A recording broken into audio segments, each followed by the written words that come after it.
Welcome back to Dubster, series where we take a look at something's English dub and let you know how it is and all that stuff. And this time, we're covering Sandland, the We are? series. Yes. So, those who don't know what Sandland is, let's get right into it. Sandland started off as a manga series written by the late GOAT himself, Akira Toriyama, which came out in 2000. Why did it take them so long to make an adaptation of this? Because it wasn't Dragon Ball. Fair enough. But yeah, speaking of which, a film and a game adaptation of this would go into development a couple years back. The film would actually come out first in August of 2023, done by Sunrise. You know, the people that are forever stuck making Gundam IPs. I also did Bebop and Dirty Pair, that Kickstarter dub that's never coming out. I'm not bitter. What are you talking about? I didn't back that just so I could get angry at that. Anyway. The film would be turned into an anime series with a bunch of additional content and released in March of 2024, exclusively on Hulu and D+. Oh. Hey. We'll circle back around to that in a minute. So what is Sandland all about? In a world ruined by war and natural disasters, the citizens of Sandland, both humans and demons, are left without water. Yeah, the main water source kind of dried up. Because you see, the only water left is monopolized by the king. He's kind of a greedy dick. And he's selling it back to them for an extreme amount of zenny. Oh, zenny's the currency in this world too, huh? Typical King Furry. Dude, is the king here a furry? Because that would be amazing. No. Well, we're introduced to Rao, a sheriff of a small village. You see, the water is running low, and after hearing about how a demon gave water to a human child, he makes his way to the demon village in order to ask for their assistance in finding the legendary spring, a source of water that could save all humans and demons. And get around the king's bullshit, obviously. Well, yeah. The demons who end up eventually agreeing to help him, because they're tired of having to steal water from the king's forces, are the fiend prince Beelzebub, who's, again, the prince of all demons. So that's the demon who gave the water to the human child. And his best friend Thief, who's an older-looking demon. By the way, just want to mention real quick, I love how at first Beals is reluctant to join until Ralgate says, I'll give you this rare game console if you join. And Beals like, I must confer with the king of demons himself first. But yeah, right away on their journey. To be just as interested in that type of shit. Yeah, he does. We'll, again, also cover the Demon King later. But yeah, right away they end up stealing one of the king's army tanks, thus pissing off his military forces. They get a bounty on their head, and yeah, that's the basic setup. Can they survive this dangerous journey and find the legendary spring? Very simple setup, but I actually think it works. It's a lot like classic OG Dragon Ball, and as we all know, works. Hey, OG Dragon Ball is fucking awesome, and this has that same adventure vibe to it. Or it's like FF15, with a group of dudes in a vehicle journeying across the world, except it doesn't suck. Yeah, I'm a little bitter towards that game too. Don't ask. Yeah. Is it because it's shit? That's a topic for a different day.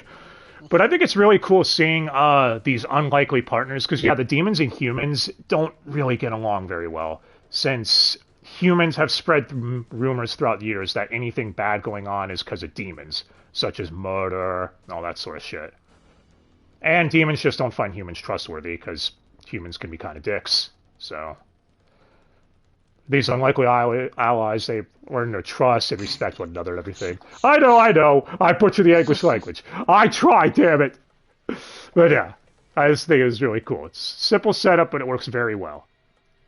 Especially with Toriyama's writing style. But before we get back to the characters, animation. How is it? You know, fight choreography and all that stuff. I mean, the fight choreography itself is very basic. Yeah, but that's what it's trying to go for. Yeah. Not trying to be extravagant. Animation is fine if you after you get used to the to the CG. Remember, this was a movie style. at first, Yeah. so... Yeah. As far as the OST... It's just a What? weird style that's full CG that's also trying to look like it's hand drawn from certain angles. I But don't it know. works. I was gonna say, I think that sounds like kind of cool if you nail it. Yeah. As far as the soundtrack, a lot of it's orchestral pieces. Some of it reminds me of, like, the main theme of Dragon Quest. I have not played that series, but I'm familiar with that main theme from it. And, yeah. A couple of techno songs in there, too. Then you have the Now you're OP. thinking it should have been Chrono Trigger instead.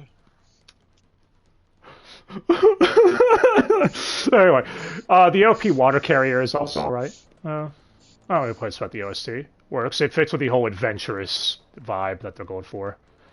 As far as the reason you're all here, the dub, it would be same day simuldubbed in other regions, but not the US.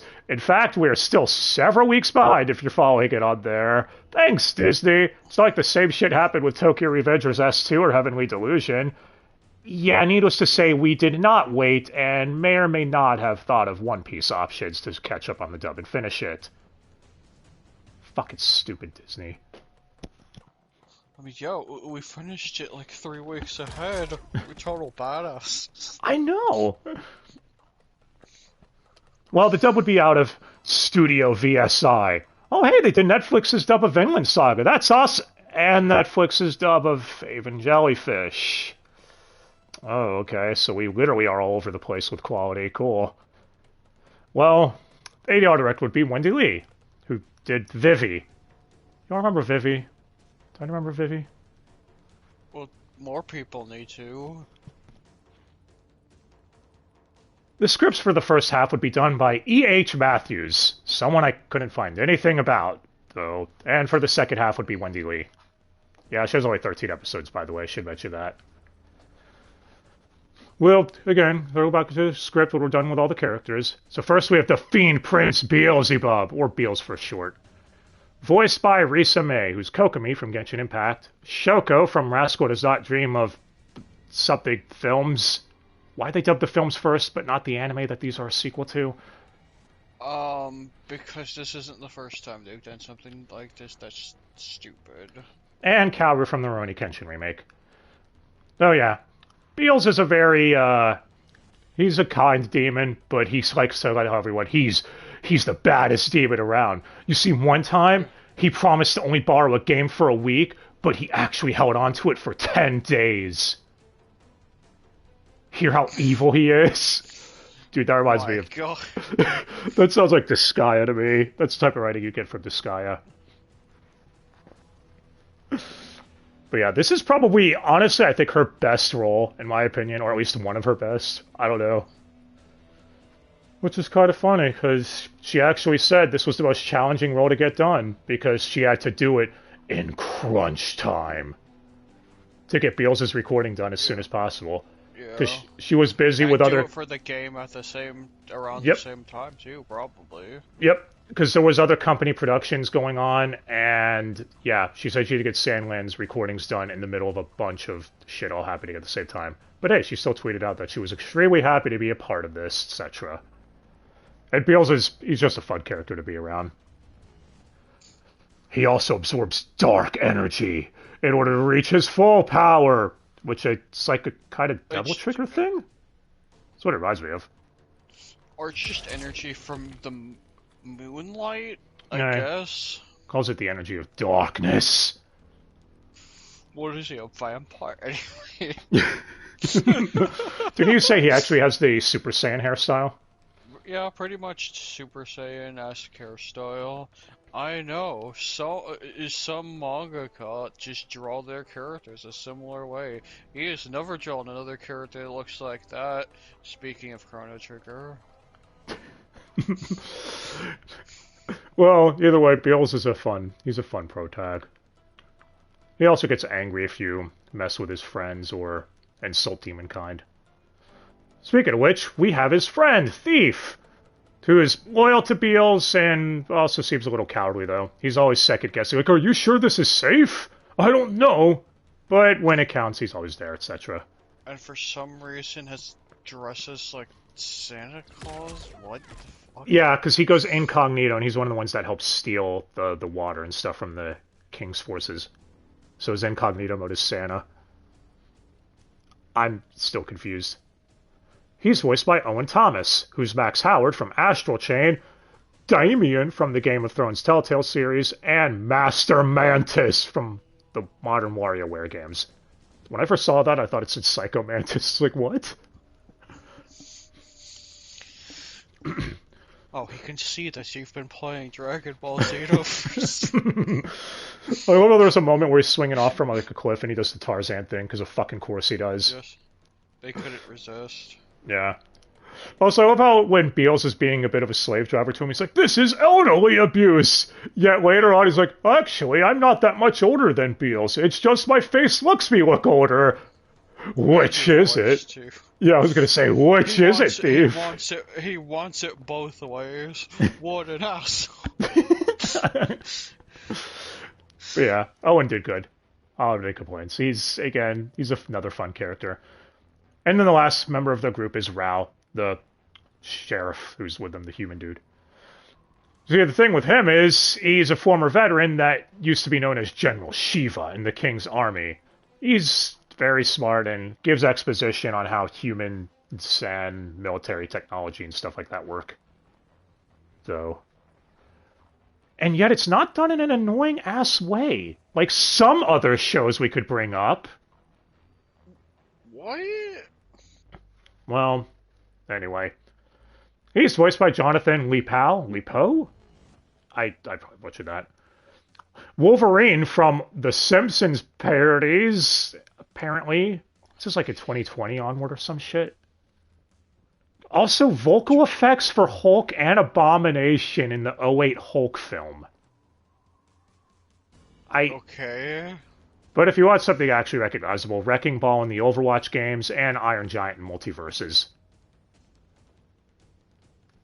It's okay, we're gonna have some weird credits or this. He's not Yeah, the only one. He's not. But yeah, Rao's whole thing is basically he has to come to terms with the fact he followed an order years back when he was in the military to kill a race of creatures called the Peachy People, because the king and his generals basically had told him they were working on a doomsday device. It's like, oh, okay, then I'll kill them all by setting up this bomb, blah blah, or firing this bomb. But it was bullshit. The Peachy People were actually just working on a device to create water, and the king's kind of a sack of shit. So, Yeah, he wanted a monopoly, unlike Sony, who doesn't have a monopoly. Damn it. But yeah, he basically blames himself for it, because he finds out, again, from Beals and Thief, since they're demons, they've been around a lot longer and understand the truth of what the Peach People actually were. And, yeah, it helps grow them closer together, though. And again, he's another that really does a good job here. John did good. I really like the team building, like I said, with these three. Like Rao teaching Thief and Beals how to drive the tank. I don't know if you remember that. Mostly Thief. He gets treated like the taxi driver. Yeah. There's also some cool moments where they have do some really cool strategies to work together. Like there's a fight with an airship that's directly above them because the general piloting is like, oh, the tank can't shoot directly up. So Beals and Thief use their demonic strength to lift the tank all the way straight up, and then Rao fires the gun. Oh no, I just thought that shit was fucking cool. The tank cannon. Tank gun? What the fuck would you call it? Would you call it a tank cannon or? Yeah, you would call it the cannon. Well. Also, shell, I guess, would be the most appropriate. Yeah, Rao's really good at strategizing and shit. There's even another thing where they're fighting a group of tanks, and he has them angled so the glare of the sun is in the eyes of the people in the opposing tanks. Yeah. So, and they can't fire. I mean, he uses actual strategy, and not just bullshit that he calls strategy. Yeah, so when you hear he was a feared general in the king's army from years back, no, they actually show you that, yeah, this dude, you do not fuck with him. He earned that title, etc. So, I actually really like Rao. He's cool peoples. And of course, it does the whole thing where he says demons are more trustworthy than humans he's known for a while, since, you know, he was fucking lied to by his own comrades in the military, his higher ups. Yeah, he was. Humans are like that. Yeah, hi, human. You're a human, die. Unless you're not and you've been lying to me! Are you a demon? Anyway, let's move on. So, after that, we've got the King of Sandland. He's just a greedy, whiny bitch. He's like, silly voice. No, don't do it. That's my food. Reminds me of Earl Tyrant from FF Unlimited. Fuck, I've been referencing that a lot lately for some reason. Is the one from FF Unlimited also fat? No, he's not fat, but he does go on about food and has a silly voice. If he has all that going for him, I'm surprised they didn't just go ahead and make him fat too. Me too. Well, the king is voiced by Alan Adelberg, who's Coach Kato from the Prince of Tenant's Sound Cadence dub, and King of Darkness from Shiro Neko Project Zero Chronicle. What a name. The game or the name? The Shiro Neko blah blah blah. That's the name of an anime. The name of the anime or the name of his character? No, the name of his character is King of Darkness. The name of the series is Shiro Neko. But yeah, he's good at voicing, like, again, he comes across very whiny and he's just a shitty, greedy asshole. He's not the real villain. You know who the real villain is to take seriously. Yeah, and he's not even there all that much, anyways. Yeah, his right-hand man, the real threat, Supreme Commander Zayu, or Zayo? Yeah, they're not very consistent on that. There's a couple times they call him Zayo, but I'm pretty sure it's Zayu. Who you said is the cyborg Tau head? Pretty much. And that inconsistency could come from the crunch. Yeah. We'll see, we'll eventually find out how they handle that in the game. Well, he's the one who lied to Rao. So, he's voiced by Sean Smith, who's Bone Shaker from Hot Wheels Monster Trucks. I can't believe I'm mentioning that on here. And that is the only other voice credit I could find for him. Also, it says he competed in a season of The Voice. That American Idol clone, I think. I never fucking watched it. I want to know. But yeah, this dude's just an evil prick. He doesn't care. He's an evil bastard that just loves controlling everything. It sounds like even the king is being manipulated by this dude, because the king's just too afraid to say anything because he's a bitch. Yeah, this guy even commands... He's probably also too much of a bitch to ask any questions. Mm-hmm. More money, you say? Yeah.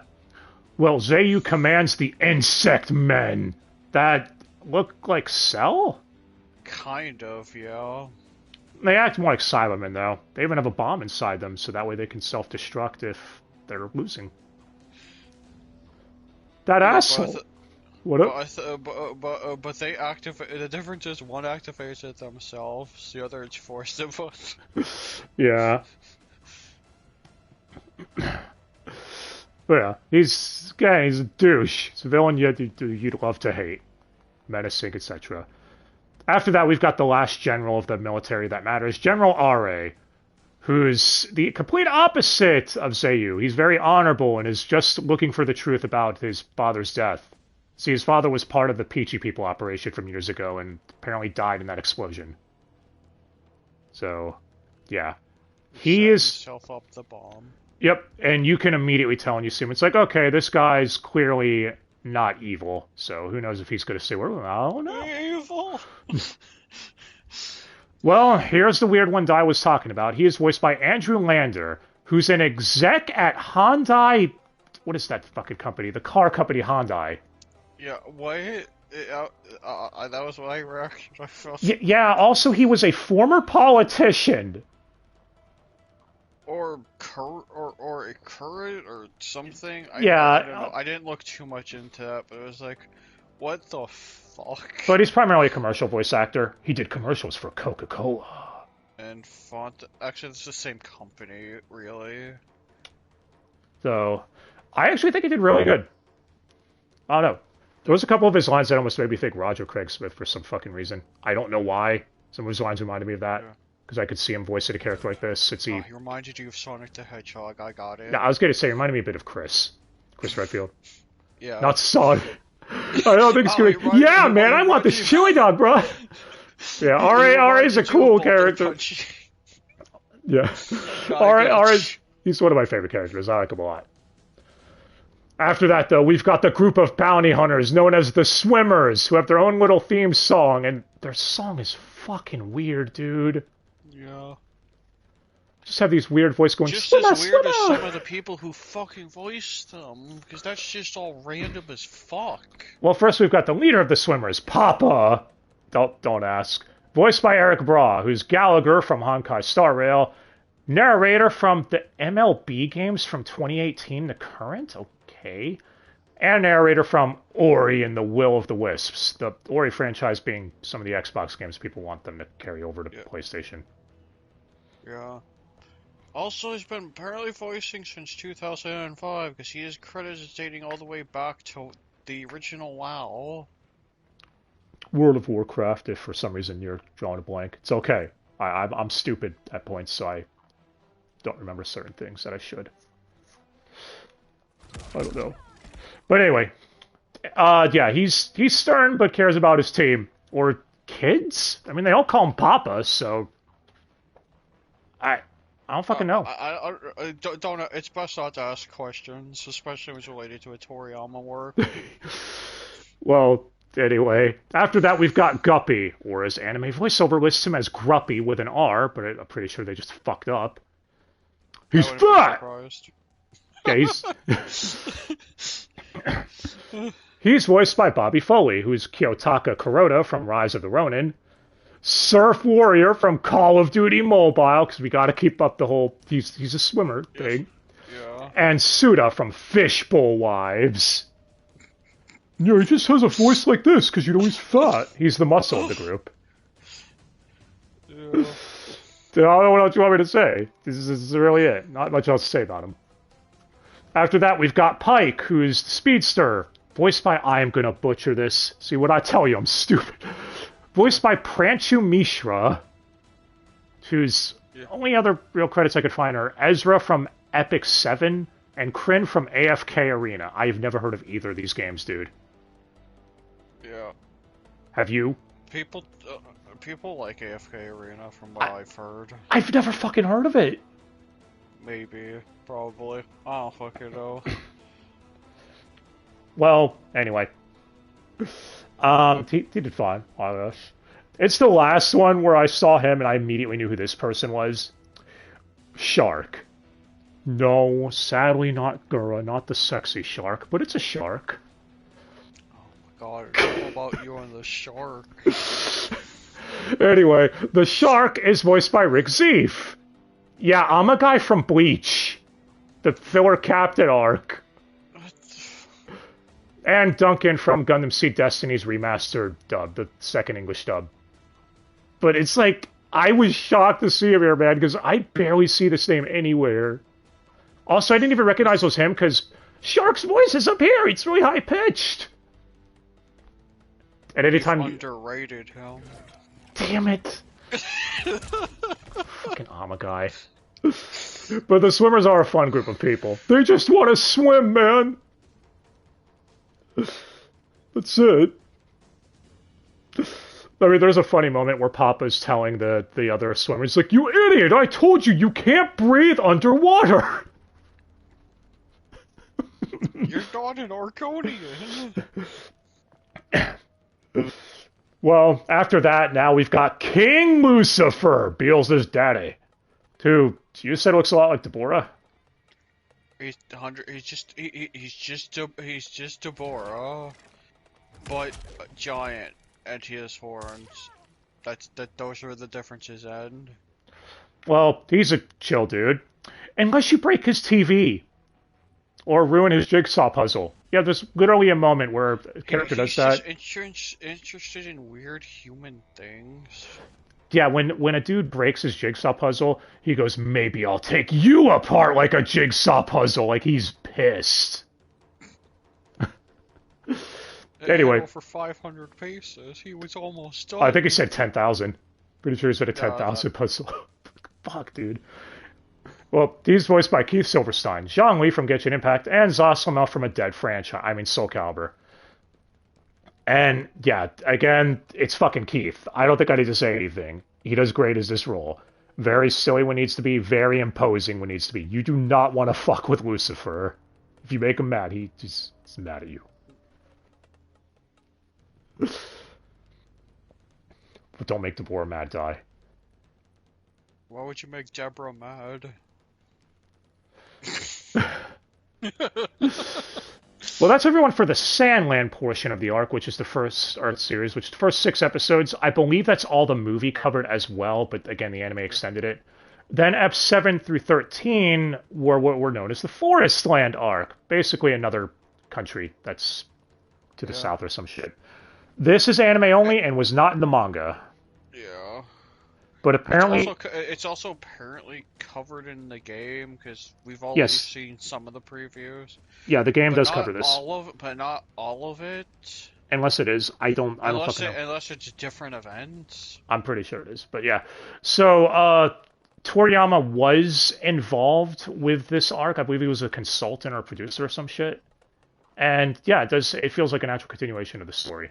Yeah, the character writing's still consistent with how they were. Yeah, so the plot of this arc involves Anne, the princess of Forestland, needing help from our heroes because her father was overthrown and is set to be executed. That's basic setup, so they have to go help set the shit straight in Forestland. Also, because they stole this dangerous source called Aquanium that could be used to do really fucked up shit. I mean that was the energy source the Peachy were going to use to make the water. Yeah, so basically the explosion. But yeah, so Anne's getting their help.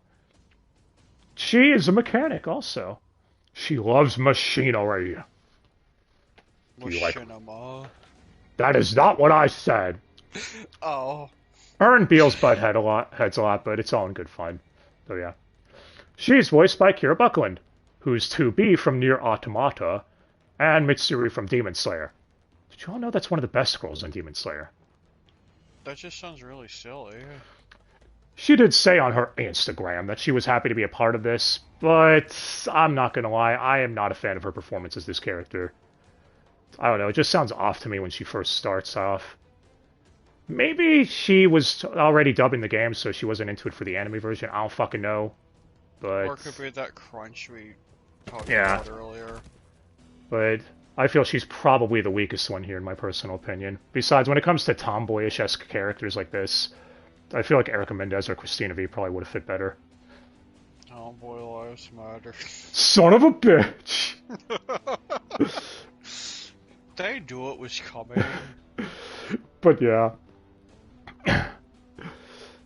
Outside of that, though, her interactions with the main party are fun, I guess. I do like how Beals is like, wow, you know, you're kind of annoying and very bratty. And she's like, oh, really? What about you?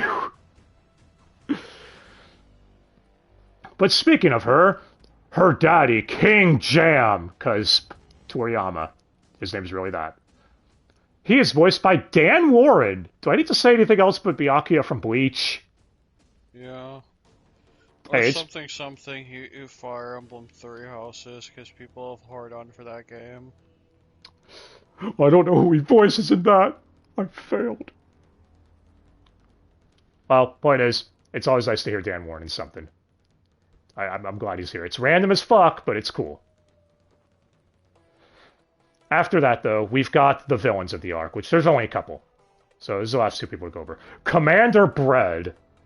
See, we got Jam, now we got Bread. Which, he believes he's doing the right thing by overthrowing the king. Because he's like, oh, you know, we gotta do it in case Sandland attacks one day, blah, blah, blah. We gotta strike at our shit and protect the people. He's voiced by Mike Smith. Both villains of each arc have the same last name. You know, Zayu and this dude. That's And they're both also cyborgs. Yeah. Weird. I mean, it is a pretty common last name. I know, I just think it's funny. Anyway, Mike is known for the narrator of Buchigiri, and I'm going to butcher this, Kukuru's Dome from Gundam Kukuru's Done's Island, the movie. So, you know, it's fine. He has a deep voice. I don't know, that saying that name out loud made you sound like you were having a stroke. Dude, that name, I don't know how to fucking say it. I'm sure some Gundam dude is going to show up and be like, hey, Mr. Dumbass, it's how this, which, fair play. I'll fucking know. But, yeah. Anyway, he's got a deep voice like this. You know, don't fuck with me, blah, blah. But I thought he was fun. Now for the real main villain of the arc, Muniel, who's an angel that calls himself the hero of Forestland. And he is the type of villain that comes across very annoying, but that's the point. He's the type of dick you would love to see get punched. Which, yeah, Toriyama did really good writing him with that. I mean, he was on his consultant, so I don't even know how much of it. Whoever did this, point is, whoever did Muniel was fucking great, alright?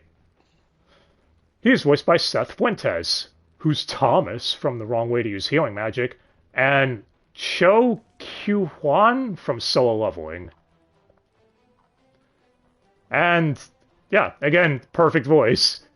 He's doing the right amount of just coming across very annoying and like a cunt. Also uses lightning abilities. Is that right? Lightning's his power or some shit? Or, I mean, he summons a cloud that, depending on how charged up he is, he's either really slow or faster. Yeah. He also has a final... ability needs like a gimmick. Yeah, he also has a final form that you said looks like Janempa, kind of, when it's fat! He just... and it switches between being fat and being jacked. It's really... Toriyama. He has a filter in this form too, which is kind of cool, I guess.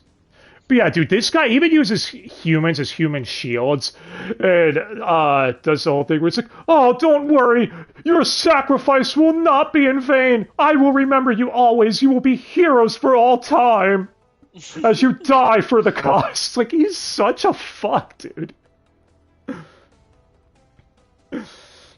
And yeah, there's also one where Yi had sealed away one of Beelz's relatives in a jar. Kind of like the Evil Containment Wave, actually, is what it reminded me of. Literally like the Evil Containment Wave. It even has a similar animation. Mm-hmm.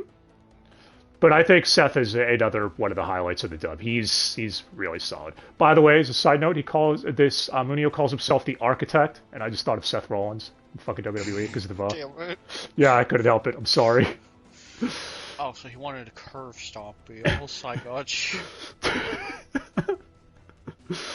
He's gonna curve stomp everyone. But yeah, as far as the ad voices, there was a decent amount of Wendy Lee's. Keith with a few. Brian Beacock was like 50 fucking people. No, seriously, he was a shit ton. I know, I'm exaggerating a little bit. But over-exaggerating. No, but he was a handful. There was times where it's like, dude, you didn't play any major characters, and that's how you should do ad voices, really. Oh, I just thought it was funny because there's a scene where it's like, oh, hey, Brian's the dude on this airship, and then you cut to the capital of the King's Force or whatever. And it's like, oh, hey, Brian's here again as this soldier now. Yeah. If you recognize his voice enough, there are moments like that are really silly. But at least they didn't cast anyone who was in every single episode as ad voices, because that would have been silly. Rick and Andrew were double casted, but I honestly couldn't tell. Again, I don't hear them enough, so I wouldn't know. Also, Janice Kawai was randomly in ad voices, apparently. Which I haven't heard her anything in ages. Yeah, she's listed. So, yeah, Dub's got a lot of random people in it. It's cool. It's different dub casts. I like it. Nothing could be more random than a politician and an exec at Hyundai? What the fuck? Yeah, as far as some of the script changes, there were some we noticed between sub and dub. Like, a bandit to Beals saying, oh, look, a half-witted, half-pint punk, where that's in the dub. And the sub, he says, oh, look, a munchkin dumbass. Yeah. Also, there's And what? Fiend, it was always Fiend in the sub, and it always change it to Demon in the dub. He calls himself the Fiend Prince occasionally in the dub, but yeah, I feel like that's Yeah. probably for flap reasons, maybe. There's also a moment where Ral explains, filtering piss in order to drink it as water, whatever. And Beals, when he hears about this, goes, "Ew, I'm not drinking piss," in the sub. And the dub, he just goes, "That's really gross." Then another one is, what up? Are they going to say something? Nothing.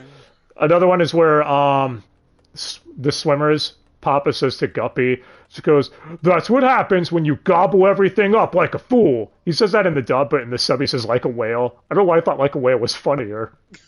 The changes are just minor and don't They are. really change anything. I'm just going over some of them for funsies. Like Muniel saying, "Dear foolish citizens," in the dub, but he says, "Dear foolish peasants," in the sub. That makes him come across as a much bigger ass. Yeah, but the one change I do think was changed for some sort of licensing thing is Muniel's forces, they're called the Autobots in sub.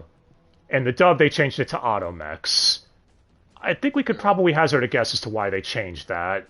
Yeah, that sounds like yeah. I had the subtitles in the background when we were watching this. That's how we know all these changes in real time. And one of the last changes to go over is Beals to Muniel's and the dub saying, "I'll never forgive you," but in the sub he says, "I'm gonna kill you." Wonder why they toned that down in the dub. Yeah. Well, maybe that could have been flaps or something as well. But I do love. It seems like a lot of those changes they were going for more kid friendly in the dub. That's what I thought too, but there is still swearing in it, so. Yeah, because there's a moment where they replace. They seem to tone it down and go for that. That could have been a mandate from Disney's retarded ass or something, despite the fact they've got Bleach, Thousand Year Blood War on there, but then again. Well. That being said, could it also bend what they do in the game? We don't know. Wait, yeah, I do like Beals' one-liner, by the way, to Muniel, where he says, "You really think I let someone like you be more of a badass than a demon?"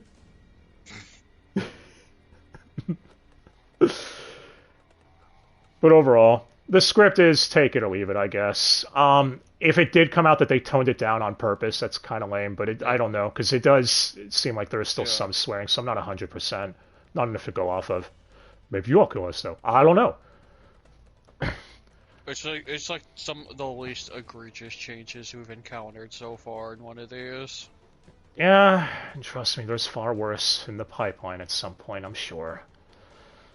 As far as some of the other highlights from the show, I love how the slime demon was literally just a slime from Dragon Quest.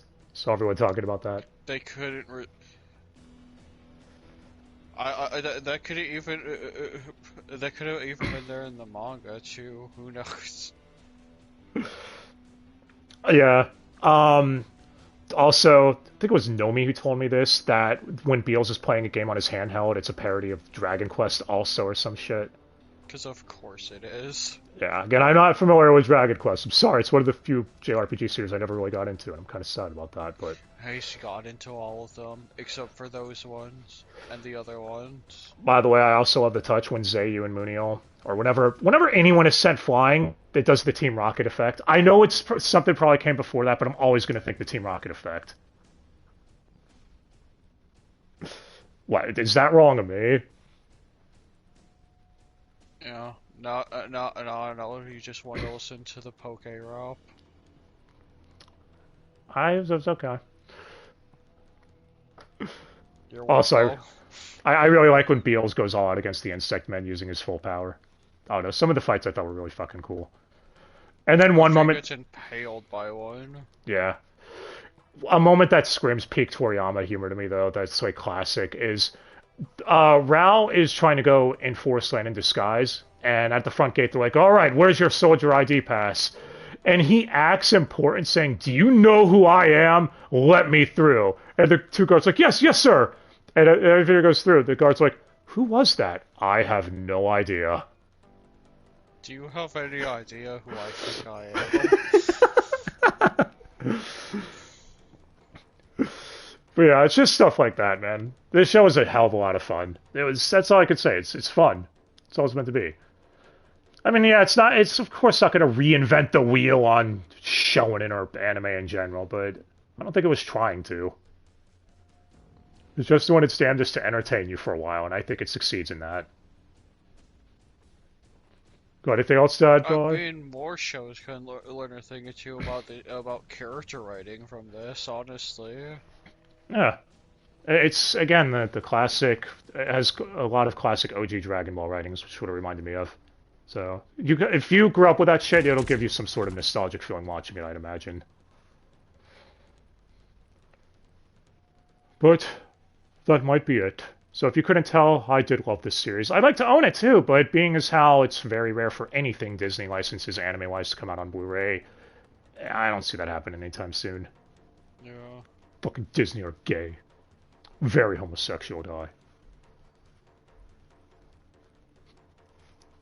Anyway, as far as MVP of the dub, I think it's going to go to Rizame. This, again, is probably my favorite role by her.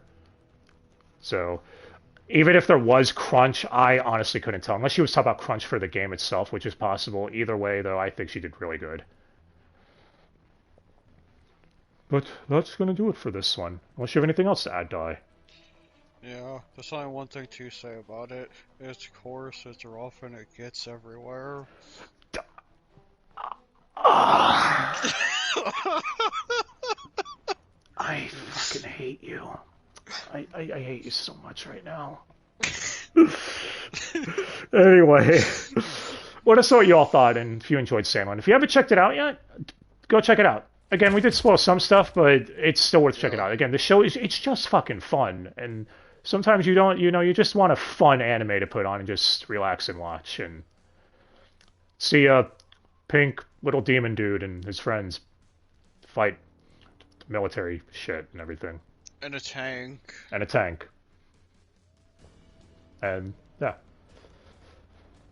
Until next time, guys. What do we cover next? I don't know. Maybe it'll be something else that has a demon in it. Who knows? Maybe it could be that one simuldub that just randomly ends and it will just come out of nowhere. You don't know. It could be anything. We could. You. All right, this has gone on long enough. So, until next time, guys. It's good so much watching, and let us know if you love the show. If you, I don't know, let us know your thoughts. Get a thing going, and please like it, all that. Really appreciate it. Until next time, guys. Hope you have yourselves a good day, and yeah, see you guys. Bye.